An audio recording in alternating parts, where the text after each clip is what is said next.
Good morning all students.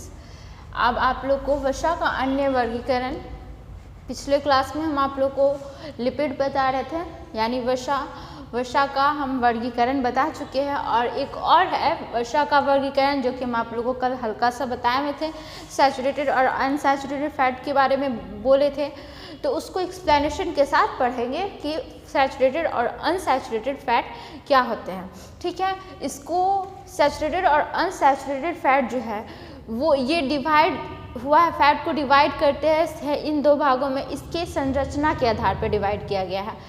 ये saturated fat और unsaturated fat जो है वो फैट का जो केमिकल फार्मूला होता है उसके स्ट्रक्चर के आधार पर इनको दो भागों में बांटा गया है।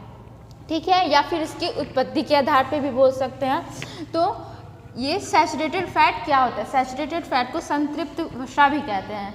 तो जंतुओं से प्राप्त वसा संतृप्त वसा कहलाती है। वो वसा जो हमें एनिमल से प्राप्त हो, ठीक है, वो वसा सैचुरेटेड फैट कहलाता है। जैसे घी हुआ, ये है आपको एनिमल से प्राप्त होता है, तो वो सैचुरेटेड फैट कहलाता है। जो एनिमल से प्राप्त हो वो सैचुरेटेड फैट कहलाता है।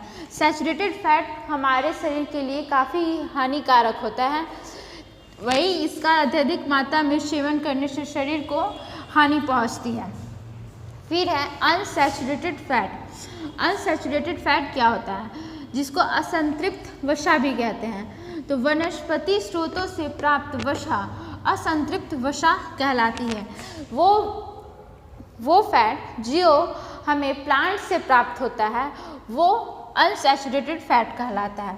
यह हमारे शरीर के लिए काफ़ी लाभदायक होता है, फ़ायदेमंद होता है। जैसे कि सरसों तेल हुआ, ये सब हमारे शरीर के लिए काफ़ी लाभदायक होता है।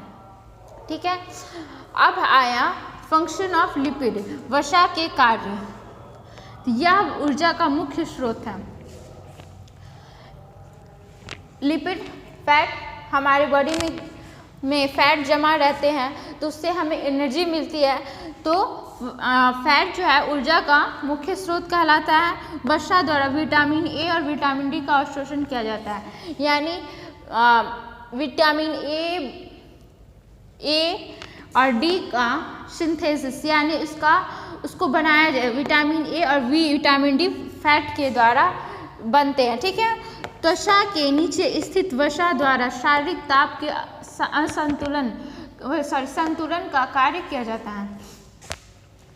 कोई जानवर होते हैं, उन जानवर भी ठंडे में काफ़ी अच्छे से रह लेते हैं। इसलिए रह लेते हैं क्योंकि उनके शरीर में काफ़ी फैट होता है, जिसके कारण वो उस ठंड में भी अपने आप को स्थिर रख पाते हैं।